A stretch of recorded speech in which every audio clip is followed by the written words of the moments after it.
Complex. CPS. Go. Inco. Go. PUS. Go. Surgeon. Go. Booster. Go.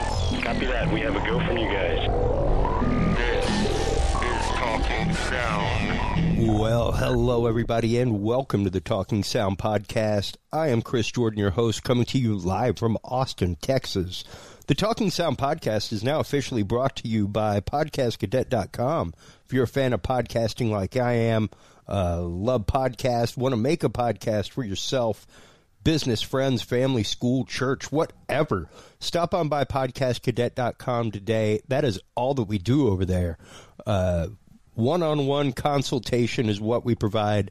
It is straight up professionals in the industry, everything from branding your show, naming your show, where to host, how to host, distribution, monetization, every question from how do I set up my equipment to how do I get my stuff on iHeartRadio.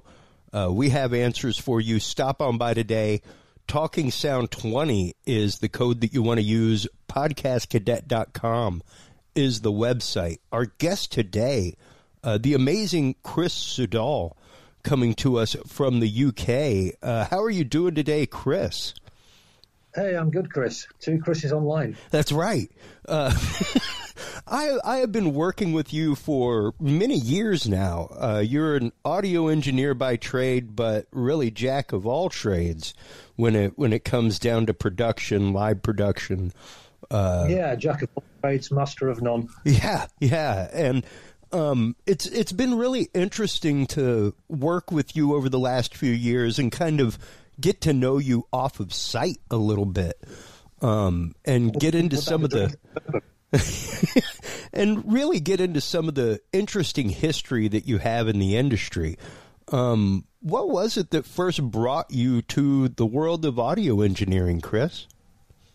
The world of audio engineering, it goes back into the 70s, believe it or not. Yes, I'm 50 years old shortly. On the next 4 weeks, I'll be 50.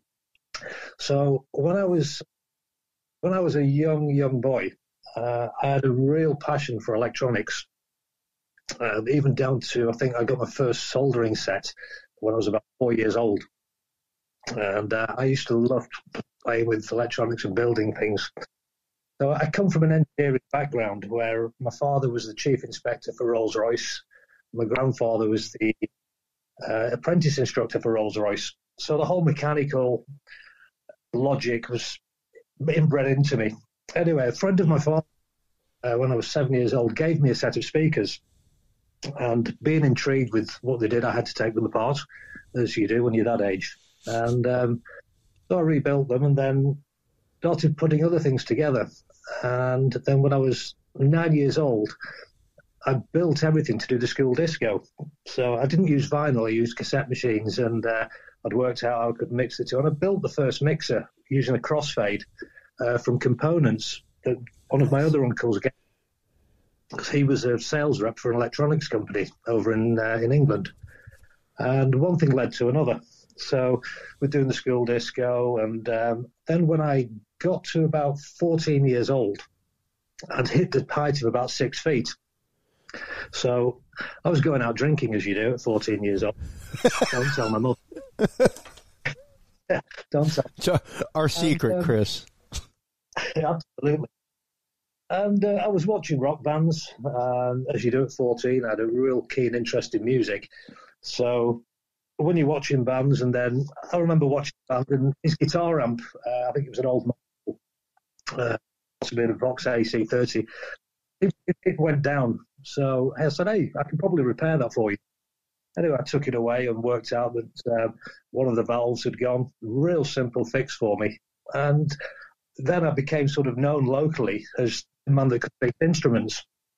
And so I was setting up guitars, balancing valves on amplifiers, generally sorting things out for people at 14, 15 years old. Going to school late with a hangover, getting in trouble at school. And that sort of introduced me into the industry of music. And, so much of my story is reflected in that, as far as the tinkering with electronics, playing around with it.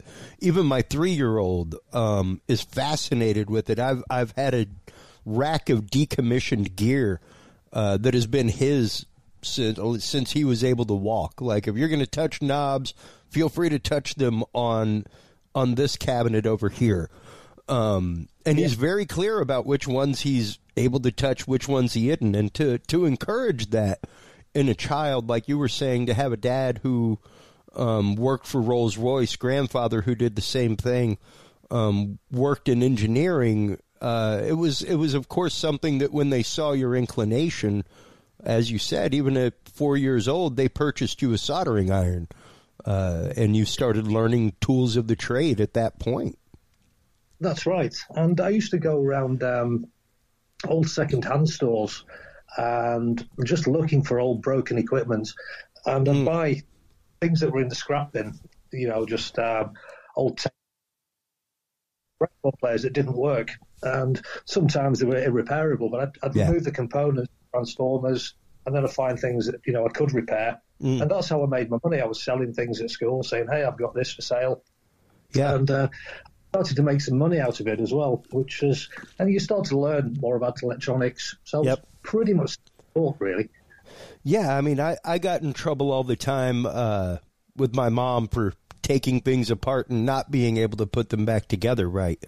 It was like, the least you could do is put my hairdryer back. Cool that you find out how it works, but I got to get ready for work on Monday morning, and now I don't have a hairdryer because you took it apart and couldn't get it back together.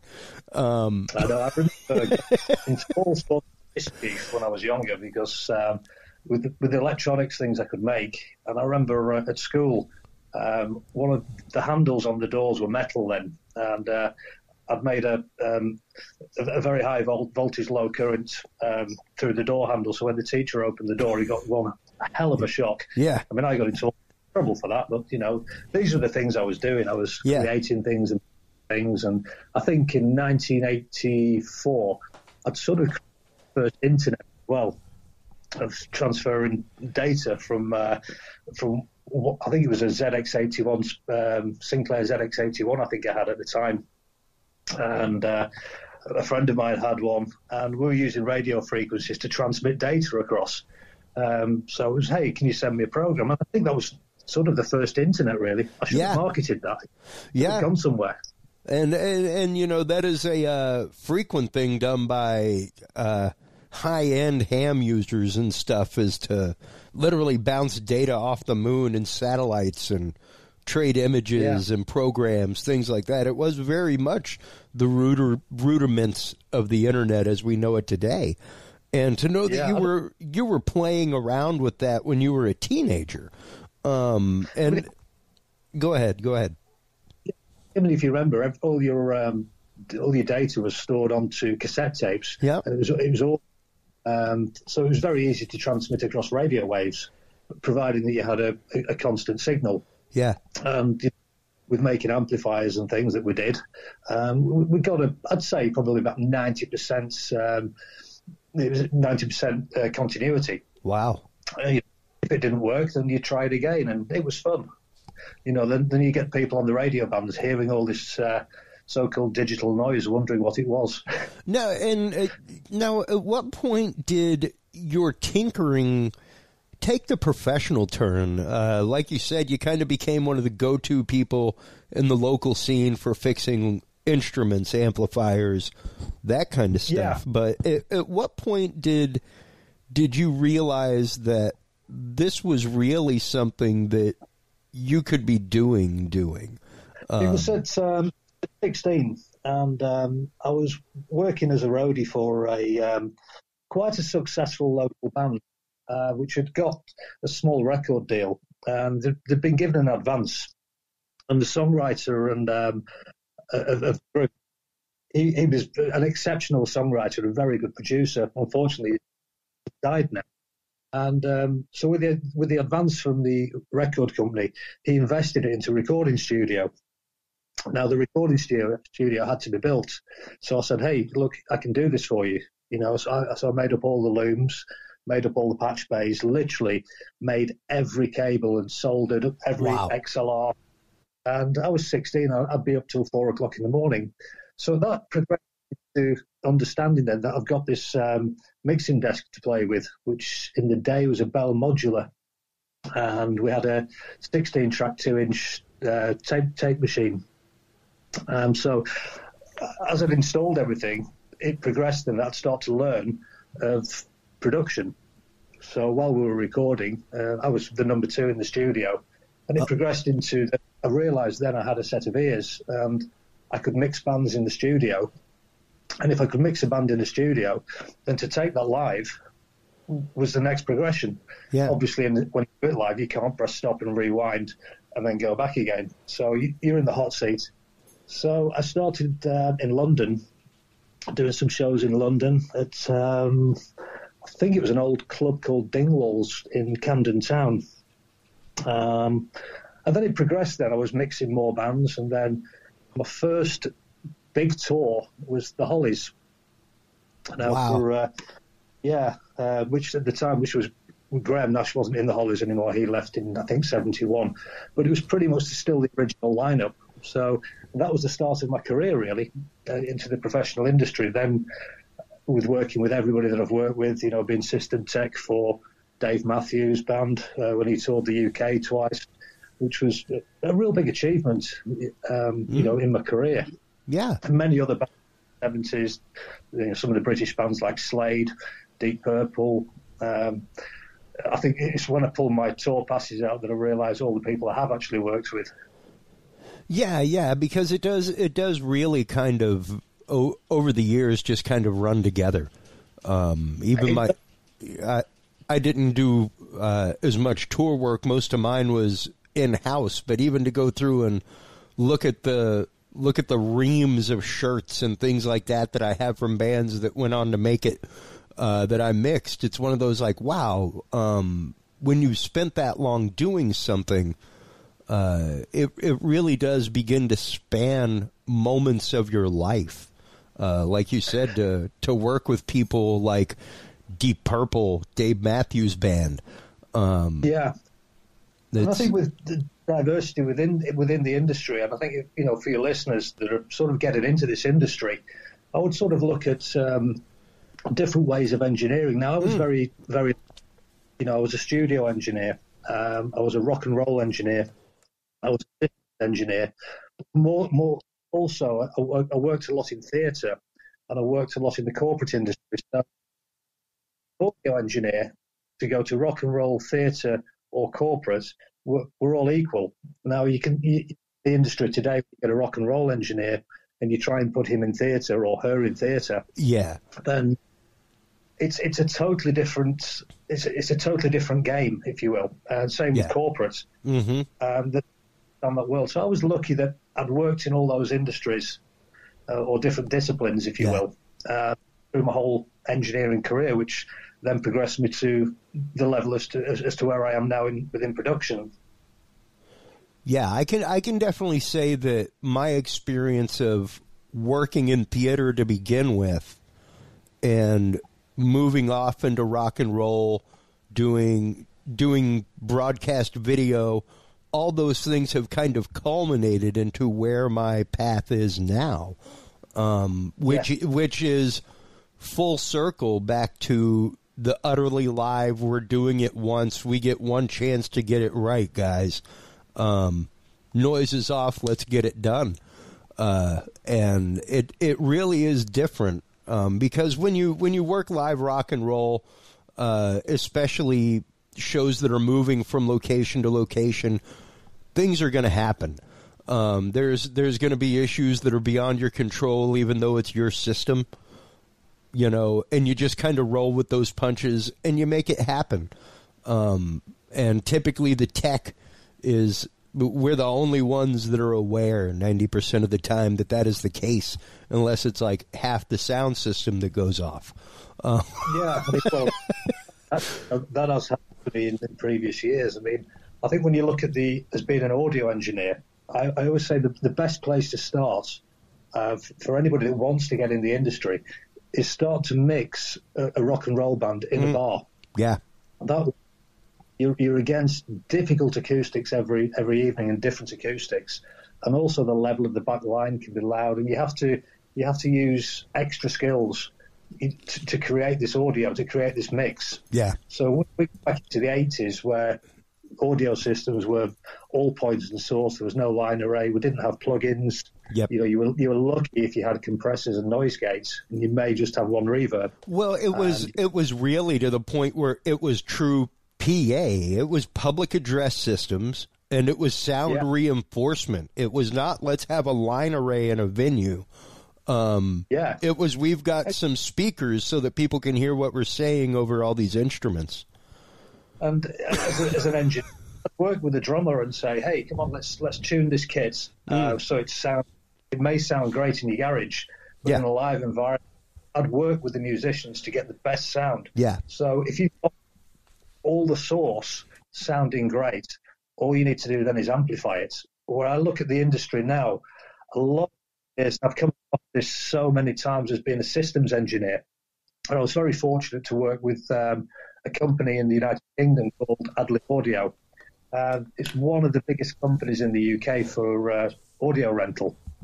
So I was one of their senior systems guys, and watching a lot of engineers coming in, and all they were interested in is what plugins they could run.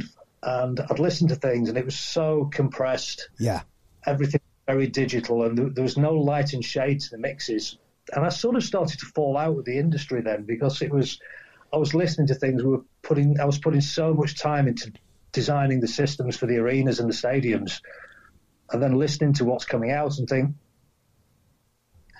the engineers are spending more time looking at what the processing is, what the plugins are, what they can do on the laptop.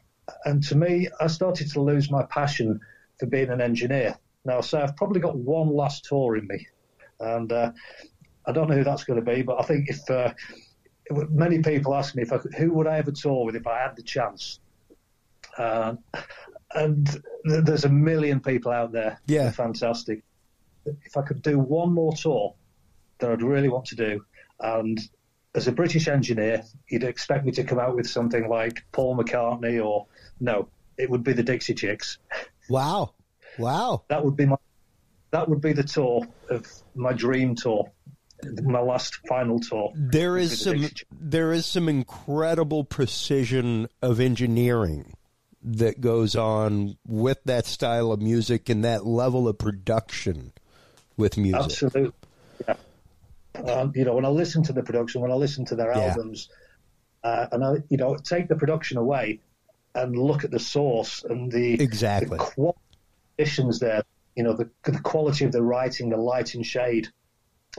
It's to engineer that you'd be almost enhancing the solos and working as an engineer, as a musician, and that's where I feel an engineer needs to be. Yeah, you need to be part of that environment that's coming at you.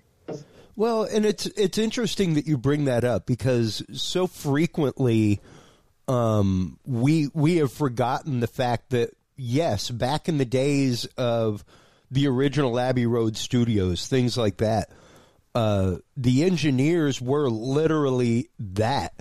They were not musicians. They were not people who had like an idea how to play the guitar. They were literally white coat engineers who knew acoustics and knew how to properly capture a sound.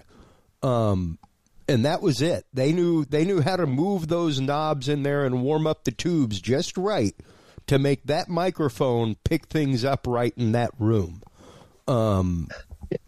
Which that's a great comment. It's something which I'd forgotten about. When I was in the studio back in 1986, and we used to have a Great British Spring as the reverb. Now, I don't know if you remember those. Yeah. But it was a pipe, probably about 6 feet long, with 6 springs in there, and you could dampen the speaker on one end and a microphone on the other.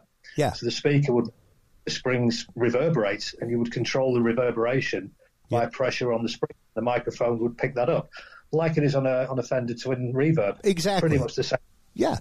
Yeah. And that's how reverb. So in the drum booth that we had, which was an old coal shed, and I converted it into a drum booth. So I padded the walls out, and then I had a friend of mine, he was a sheet metal worker. So I said, "Can you get me a piece of sheet metal, 6 foot by 6 foot?" So he said, "Yeah, okay, why?" I said, "If you can just get me this piece of sheet metal," and I found this piece of sheet metal on the wall in the drum room. And then I went to, I bought a little PZM microphone, and then put the PZM microphone into the middle. That was a plate reverb. Yeah. Yeah, precisely. And it's just the idea of making whatever you need happen in order to capture the sound in the environment. And that's truly taking it right back to what engineering actually is to accentuate what's already there. Like you said, to work with that level of talent, guaranteed, like hanging out at 9, 10 a.m., those women sound that way in the tour bus. Much less behind a PA or in a studio, because they are talented musicians.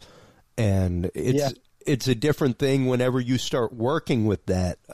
One of my favorite bands in the world, as you know, is Rush. And it was probably about 2-3 tours ago, the first round of the Clockwork Angels tour. I went and saw them in Houston with my brother and had already worked the show, and could literally hear the engineer dialing out preset delays and things like that were obviously there from the album, like stem track kind of. Yeah. Because that's the reverb and delay that they used on the album, but it was not working in the room. And you could hear him changing that mix live in the room if you were an engineer and knew it was happening. The delays would work in the studio. Yeah. And a band that I worked with for many, many years was The Sweet. And unfortunately, very sadly, Steve Priest, the bass player, died last week. Oh, wow. So there's one remaining member of Sweet left now, which is Andy Scott, the guitarist. But when I was mixing them live, and I had to use a lot of the delays because in the original mixes from the 70s, there was loads of delay in the production on the vocal. Yeah. So trying to reproduce that live in those days, we didn't have a tap delay. So, the band would have to make sure that their tempo was correct because I'd have the delays programmed into an old, I think at the time it was an SPX 92 or something, where I was programming the delays into that. I'd have them all set as different memories: 250 milliseconds, 400 milliseconds, 600 milliseconds, and recall them.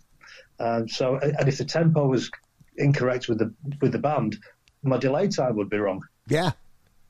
Yeah. So again, was working together and producing live what was created in the studio and working together as not just that's the engineer, he's just an engineer. It was working as a whole group of people. Yeah. Same with the backline guys, making sure that say the backline guys, hey, I want these amps just facing upwards so it doesn't bleed into the front row. Yep. There's so many parameters of mixing live that I think a lot of people don't see that anymore. Yeah, and there's always been because I myself still work in the analog realm in my home studio for all of my music production. I am still to this day an analog fiend. I wish that we used analog more in the big rooms that we do in corporate, because I have seen digital boards lock up in the middle of a show, and it's like, we're dead in the water till that thing reboots. You can't just patch by on a channel. Like at least with analog, there was always some way to hardline bypass something in the system. Into my career now, as you know, because we've worked together for many years. When for your listeners, they don't know what my career is now, which I suppose we can come on to that. Yeah. Maybe you want to tell a little bit of people about my transition, and then we can sort of skip back as to how I look at audio. Well, yeah. Let's do that. Go ahead, because of course, as most of my audience knows, I myself have moved on from rock and roll and mainly work in the corporate AV field, touring the country, things like that. That is where I ran across Chris Sudall. And he literally, I traveled the country. He travels the world. To see this guy's app on his phone that maps his airline travel is like watching 18 Indiana Jones intros in a row. It's just pinging back and forth between countries. It's crazy. So let's get into a little bit about what brought you from this world of live rock and roll and doing that into the world of high-end AV production and traveling the world doing that. What brought me? I'd always worked. I think when we were discussing as an engineer, working rock and roll theatre and corporate, and I always enjoyed the corporate world. Now, some people really hate it because it's really boring listening to presentations all day long. But the corporate world, I really enjoy, and for me, I'm very much a client-based person. I love working with the clients. So the corporate world, I was steering more into doing that as an engineer into the corporate world. For a start, the money was so much better. I was getting to live on rock and roll tour buses, moving from venue to venue. So I was opting to do more and more corporate. Now, the more corporate that I was working, and because of my age and working in rock and roll and sometimes being tour manager, production manager, the natural progression to become a project manager, production manager, technical director, it took a natural role for me. Yeah. So when I was working on events, I'm a little bit older than most people, so the client would start speaking to me, and it was becoming that I was being taken away from my own job as being an audio engineer to deal with the request of the client. Then the client was saying, "Hey, look, this client asked for you. We're not going to put you as an audio engineer. Could you be the project manager?" Absolutely. And it was great to do lots of, bigger and bigger and bigger, and to some of the events that we've worked on together in the States. Yeah. And we've done pretty big conferences, multi-million-dollar conferences. Yeah. And that's pretty much what I do worldwide now. So we will have conferences with sometimes tens of thousands of people there. It's very, very challenging for me. And, a lot of sleepless nights and a lot of long days. You guys are sort of working on a, 8 to 10 hour day. And then I try and break you guys at that time. And then I'm still working till 1, 2 in the morning. Yeah. Writing the clothes for the next day, coming in with a happy smiley face. And dealing with so much. Now, as you've seen, I can get a little bit stressed when things are going sometimes not how I want them. Sure. Sometimes doing things how I do, and I look at then where my problem solving, and this goes back to my where with audio, I solve an audio problem before it happens. I'm really interested in video and video production. I know what I want to see. So where I don't use my ears anymore to mix bands or produce bands, because I've sort of lost my passion for that. I've really got to now for looking at events and looking at the visual of what I see and talking to the clients and working between myself and the client and coming up with a great production. Yeah. Now, obviously, audio is a big point of that because I want the audio perfect, but I try not to get involved in the audio. I let the audio guys deal with that. Yeah. Some of the audio guys get a little bit nervous around me because they know my history. But, once they know me, they know that I don't really care as long as it's done. Yeah. Yeah, well, and it's the fact of you wouldn't have us on the show if you didn't trust our skill set to begin with. Absolutely. There is that inherent trust that happens between a production crew and a producer eventually, where it's like, the reason I'm having you guys here is because I know I don't have to worry about video. I can just deal with the client. things like that. And it does take a very most of the reason I switched over to corporate was because I found that it was a much harder flex of my muscle every day mentally. The level of precision that was necessary to get the job done properly was higher. So it kind of made my level of expectation for myself higher and what I could do and how I did it. And yeah, it really is a different level of expectation and a different level of production once you get into it, and it can be very addictive for those of us that really the only way to say it is get off on that end of the industry, because not everybody does, Yeah, and when I have a great team there, when I've got guys like yourself, and then there's some great engineers. One with mine is DJ Lance. We've got some great guys, Brian Nesbitt. I throw all these guys into the pool. I can really do my job then. I don't have to worry about the production because I know that you guys have got everything sorted for me. And if there is a technical problem, which does happen, I know now that I don't really have to go and worry too much, that I know that you guys have sorted it. And if there is a problem and it's shown to the clients, I can go to the client and say, yeah, there's a technical hitch, but, the guys sorted it. Yeah. How many times do we turn a laptop on and try and print and the printer doesn't work? I'm sure that, everybody in the world that this happens to, and this is what happens with technology. Yeah. And then it gives me the opportunity to explain to the clients, and everybody's happy. Yeah. It really is a lot of client handling, a lot of things that you typically don't have to deal with whenever you're a touring audio engineer. You're maybe dealing with 5-6 people at a time, depending on the band, and maybe a house manager, something like that.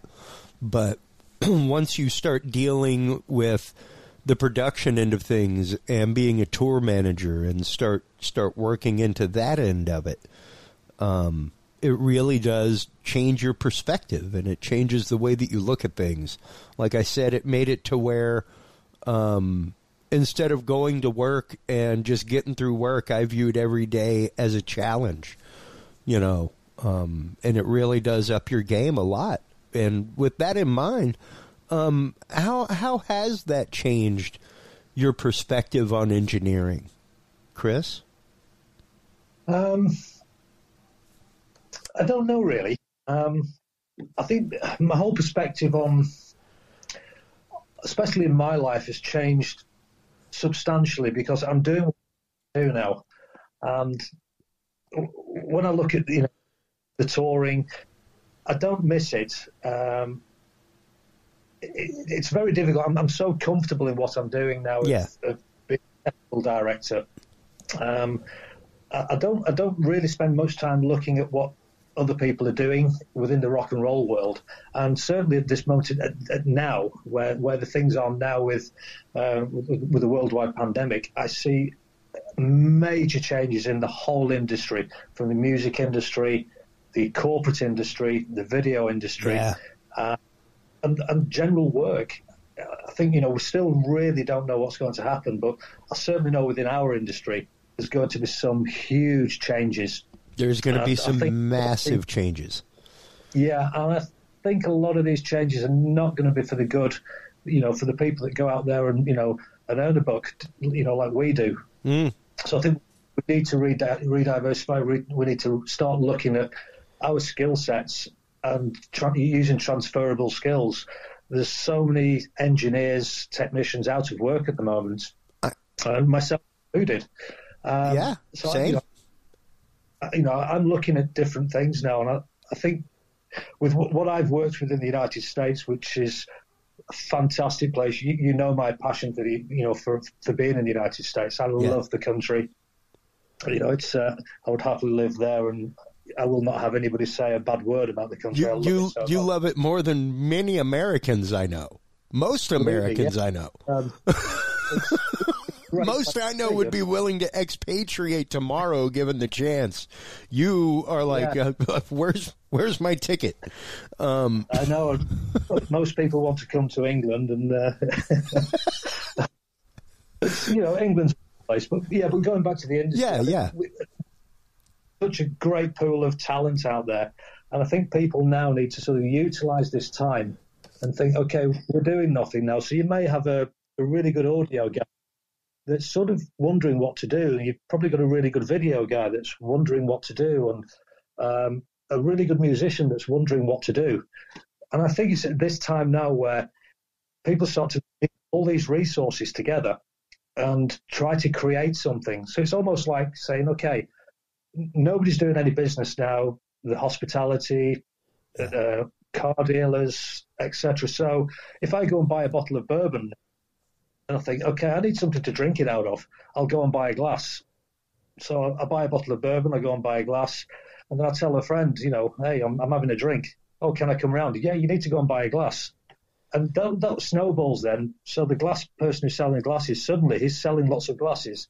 Suddenly the guy selling bourbon is selling more bottles just because I've created a pool of interest. Mm-hmm. And I think where this industry needs to go now, where people are sat there thinking, I'm not earning money, I'm not doing anything, I'm not doing this for free.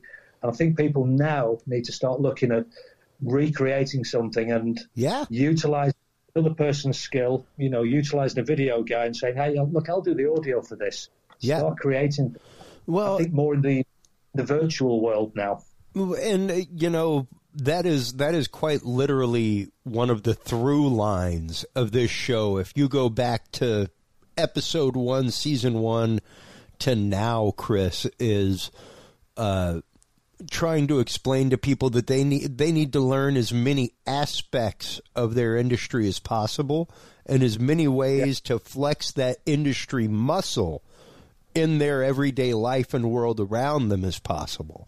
Because when situations like this happen, even without this, even without the COVID crisis, we have known dead times in our industry. Yes, we have. And it basically follows the school schedule. And if you can think about it, think about how hard corporate executives work and things. They don't want to go on a week-long conference in the middle of June when their kid's out on school break. Yeah, I think when we got to 2008 with the credit crisis around the world, saw a huge decline in the industry. Now, fortunately, it's built back up again.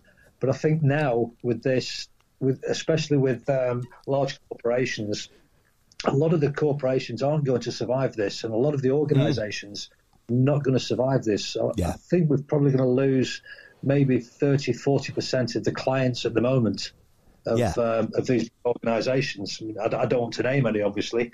So I think it's good for, what we normally get is an audio guy. Hey, I'm not touching lighting. A lighting guy, I'm not touching audio.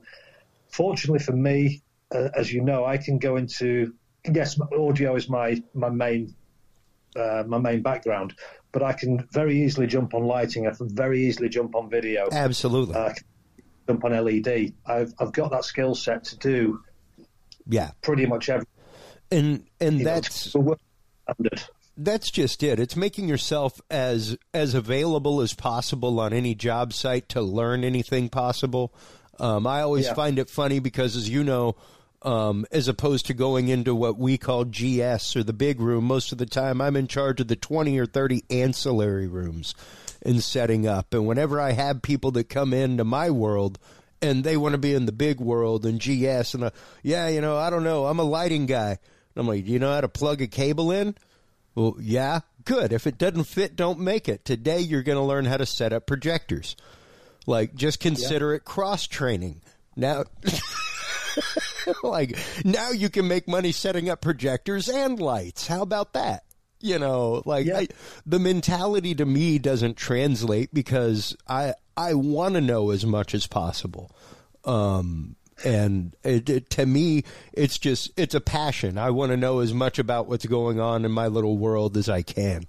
I think it goes into when we were having a conversation away from this, when we were having a beer, and I was talking about one of my hobbies is flying drones.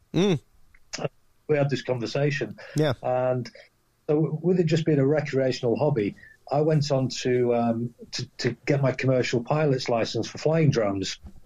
And again, now I'm working, doing quite a lot of aerial photography and videography. So I'm doing some projects at the moment on farmland. Yeah. It's a transferable skill, and people think, well, what has a drone got to do with the event industry? How does that work? Well, it works the fact that the software that I actually put the films together with is the same software that we've been using in the event industry. That's right. So what I've learned in the event industry, I've transferred that skill to becoming a drone pilot. So flying the drone, yes, is another skill, but the video production comes within this whole remit of what I've been doing for the last 35 years. Yeah. And, it's been a transferable skill. And it really is the building upon a skill set that you already had. You took a hobby, you took a skill set that you had, and you married the two together. And it really is that flexible thinking that helps people get through these crises. It's that flexible thinking that brings about even new technologies in our industry. And it's great. Like right now I'm working on a road Procaster, and it's a great piece of machinery, but what I love about them is that they actually actively listen to engineers. And whenever we go, it'd be cool is granular control over the compressor. Like instead of the compressor just being on or off, what if we could go in and set the ratio and threshold? That would be cool. And then they go in and add it. Because I think there's something we requested that's missing in this industry. I find a lot of people in the industry of music and corporate, everybody's quite selfish in sharing information or sharing their knowledge. Indeed. You go on YouTube and you want to look something up, like, for example, videography and some great cinema effects with drones, and you can watch YouTube for days. If you go on there looking at trying to mix something or, it's very limited, where a lot of engineers don't want to share that information. It's almost like, that's my secret. Yeah. And I think we need to open up a little bit more there and start helping people. So, it would be good to have, some good YouTube channels of, this is how I do things, and the best way to get the best sound out of a drum kit is doing this. Yes, there are channels out there that do that. Sure. But I think there could be a lot more, and, really, really sort of introduce people to this industry and show them what it's really about and how they can be successful in the industry, because as difficult as it is and the long days that we have, it's such a fun thing that we do. And you make such friends in this industry, and you make friends for life. Yeah.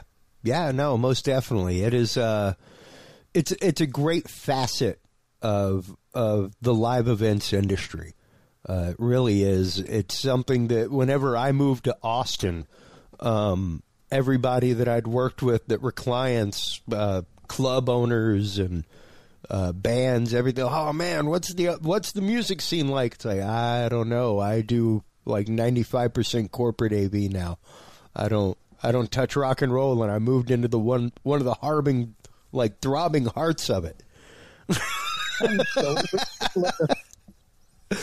Some of the events that I do worldwide on the corporate, I've worked on some amazing events, and some of the things, and some of the speakers have been, some of the guest speakers, the keynote speakers have been absolutely outstanding, and I just think I'm so privileged, and also privileged to have some very confidential information of working with high-end people, high-end politicians, and I'm talking very, very high-end politicians, world leaders, under closed doors, and it's such a privilege to be involved in that, and it's a lot of things that many people don't see, and I'm so lucky. Or am I lucky? I don't know. Did somebody knock on my door and say, "Hey, I think you make your own." You do make your own luck. Sure, absolutely. What through the years, Chris, from tinkering to moving on to professional touring rock and roll and theater, to moving into corporate AV, going to Dubai, doing events a few times a year, things like that. What has probably been the biggest thing that you have learned personally amongst all of that? The biggest thing that I have learned is people skills. That's something I've learned so much, and I think that's come within in the later part of my life, of how to deal with people, how to understand people. Psychology is a big thing that I've learned, and that's been such a key part of my life, especially now in my my older years. It's changed me into the person that I am now, and also in my personal life, it's changed my personal life of how I go about my personal life, and my the things that I do has pretty much all come from this industry. As how I go about things on a day-to-day basis. And it's although I could leave the industry tomorrow and think, okay, would I miss it? Yes, but I wouldn't be craving for it. If you understand, because I've got so many other things to do in my life. Yeah. So many other interests in my life to do. But I think that's hopefully I'll be doing this for many, many years to come, because I do enjoy it so much, and I enjoy the challenges, and it keeps me very young. It keeps me very active in my technical ability. Yeah. And I'm constantly learning every day. I'm studying every day something. From the minute I wake up, I'm studying something, whether it's something new in electronics, something new within the film industry. Yeah, some new application of something that you use every day in your world, and hey, wow, never really thought about using it like that, which we see regularly in our line. I don't waste time. I read a lot in the daytime. I don't read books, but I'll read a lot on the internet, and I love my politics. Just anything. I have to keep my brain active, and I have to keep that conversational thing going. So sometimes, people may not like what I'm very straight to the point, as when we'll be working together. I'm the friendliest man in the world. However, if somebody upsets me, I'm probably your worst enemy in the world. You're gonna find out pretty quick. I am. I am the Great British Bulldog. Yeah, the fact will not be hidden. No. And one thing, as you know, we've been friends for a good while now. I don't suffer bullshit from people. Yeah, no, exactly, and that's probably one of the biggest reasons why I personally love hanging out with you and working with you, is that I don't either. I just can't. It goes back in my early days. I think I mentioned when I was working with the Hollies, and there was the Hollies went on stage, and in those days it was an intro tape. We put a tape in the in the tape. People listening are wondering, what's the tape? And so the band went on stage, and afterwards they said to me, "Hey, Chris, where was the intro this evening?" I said it was in my hotel room in my briefcase. And they just stood and looked at the Hollies and went, "Okay, that's a good, honest answer." Yeah. They were expecting me to say, "Hey, the tape machine crashed," or No, give you some talk about like how what in ballasting outriders some engineer speak. Where was the tape? It was in my hotel room. Yeah. And I've always been like that. I always say it as it is. It's pointless making stories up, because you get found out. Yeah. Yeah. But that's something that I've got a real talent for, is if somebody's lying to me, I can see it. Yeah. It's a talent. And with that being said, Chris, what would be probably the one piece of advice you would give to anybody trying to come into this industry on any facet, live theater, rock and roll, pyrotechnics, whatever? It's a question I get asked a lot, actually, because some of the posts on Facebook. Not so much now, but I'd put posts on Facebook of where I was travelling to and the people that I was working with. Yeah. People, hey, how do I get into this industry? I'll say, well, or they'll say, you know, I've looked at a course at a college. I'll say, you're wasting your time. No, I've worked with so many people that have come out of colleges and they've got a qualification for engineering or qualification for, you know, being an artist. You know, just because you have a qualification for being an artist in painting doesn't mean to say you have the imagination. So I'd say anybody that wants to come into the industry is show a real valid interest and go and speak to the rental companies and show your interest. And like I used to do, and you probably used to do, we'd go out there and work for free because it was a passion. And then, you know, in those days, it wasn't a job, it was a passion. Yeah. And if you've got that passion, and then people see that passion, before you know it, you're earning, you know, $400 or $500 a day. Yeah. You'll see that, and it's worth that time of investing your free time to learn and learn and learn. One bit of advice I'd give to anybody that's coming in is listen to the old buggers, you know, because we've got, you know, I remember when I started off, I had a mentor who was about my age now, and I used to go around to his house and I'd listen to him. I'd never ever, you know, say, oh yeah. I'd listen to him and I learned so much. Unfortunately, now in this day and age, you know, as Oscar Wilde once said, I'm not young enough to know everything. Yeah. Yeah. So that's the advice I'd give, is just, you know, show interest, go and talk to rental companies and say, could I come out on an event? I'll work for free, as long as you get fed, you know, and not sort of being subject to abuse of loading trucks and everything else. Yeah. Because I think that's just exploiting people, and that's wrong. That's what I would say to anybody trying to get into the industry. And if they've got any talent, that talent will be picked up, because there's always people out there looking for new talent.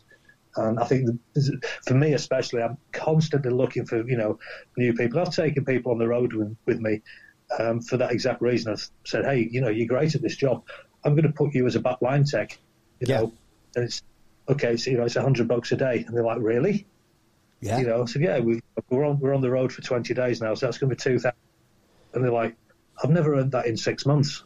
Well, there you go. You've had a talent there. Yeah. And then they're on tour with Queen or something like that. You know, that actually happened to a friend of mine. Actually, he went on tour with Queen. He started as an audio guy, then he went into video, and he was Queen's video guy. Yeah. Yeah. Precisely. I mean, I bet my buddy Wes, my musical partner, he lives out in California now. He was an audio engineer that went on the road to work custom video rigs for the Marvel Universe, and ended up now he works in the warehouse for PRG, maintaining projection and stuff like that. Yeah. So it literally is one of those. And whenever he went to get the job originally, to go on the road and work with them, he was like, man, I don't know. I know how to set up like a PDS 902, stuff like that, but I don't know how to run a full video rig.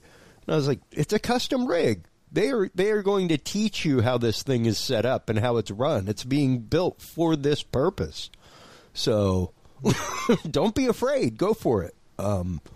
Also, you know, when you look at the industry and, you know, when people think of corporate and they think, oh, it's just another conference, you know, I look at the corporate event I did 2 years ago, which we spoke about when I did the launch of the Macallan whiskey in Scotland. Oh, yeah.